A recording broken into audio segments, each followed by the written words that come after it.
Баршаларыңызға сәлем, сіздермен бірге Ақбота. Бүгін біз балықтан бешбармақ дайындайтын боламыз. Өте тез дайындалатын бұл тағам түрін менімен бірге дайындаңыздар. Ал онда кеттік. Өте қарапайым дайындалатын болады.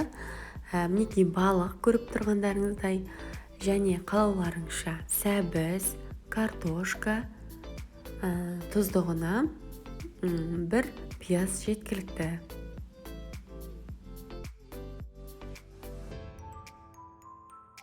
Балықты қалауларыңызша маринадтауға болады, яғни чеснок, тұз, бұрышты араластырып, ертерек морозилькеге салып қойсаңыздар болады. Сүрленіп, дәмі шығып, әдемі болады. Менікі сондай болған. Ал енді тестасына дүкеннің осындай бешбармаққа алынған нанын қолдансаңыздар болады. Біз алдымен осындай үлкен кастрөлді алып, суды құйып, балық бататындай етіп қайнатамыз. Суымыз қайнап болғанша манағы пиязымызды турап, тұздыққа дайындап қоямыз.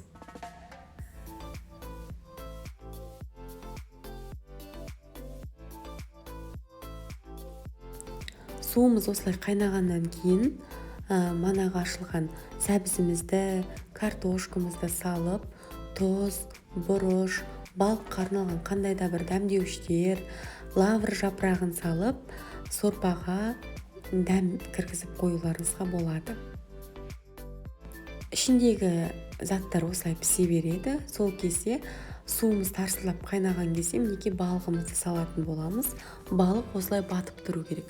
Бір ерекшелігі, ет сияқты тарсылдатып 2-3 сағат қайнатпаймыз. Бар жоғы 15 минутта біздің балығымыз жұп-жұмсақ болып пісіп шығатын болады.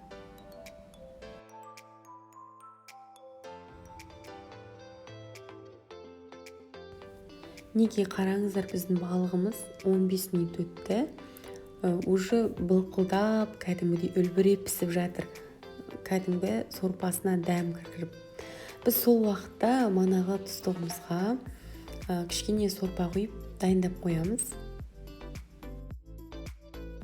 Енді біз піскен балығымызды мінекей арада 15-20 минут өтті. Біздің балығымыз кішкене үлбіреп қатты пісіп кетті. Оты қатты болғандықтан енді түсіріп алуға тырысамыз, жайлап бөліп алмай.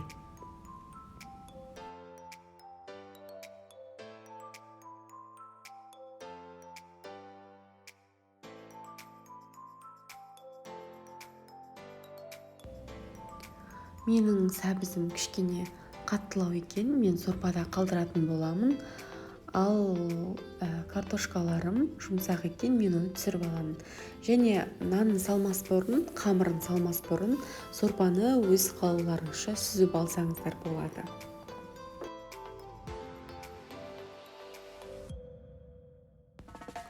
Салған қамырымызды араластырып 15-20 минутқа пісуіне қарай қатты отта қоясыздар. Неге қамырымыз пісіп жатыр? Енді түсіреміз қазір.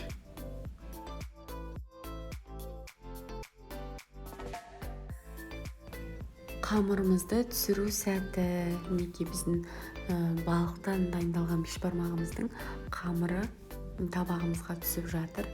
Қазір енді осыны әрлейтін боламыз.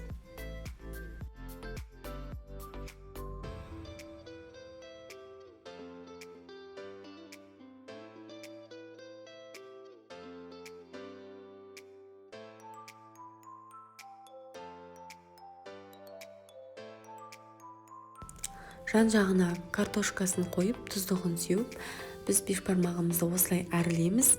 Біздің бешбармағымыз толықтай дайын болып қалды. Енді сіздерге қазір сорпасын көрсете кетейін. Сорпасы сондай мөлдір, дәмі деген ерекше балықтың дәмі шығып тұр. Және балықтың сорпасы өте пайдалы, біле білген кісілерге. Бұны өздеріңіз іздеп аласыздар. Міне біз балығымызды қойдық. Біздің балығымыз сондай үлбіреп, нәзік болып піскен. Қылтандарынан қорықпауларыңызға болады. Етінен өзі қылтаны бөлек алынып шығып тұр. Мінекей біздің бешбармағымыз дайын. Кез келген қонағыңызға ерекше етіп ұсынатын тағамның бірі.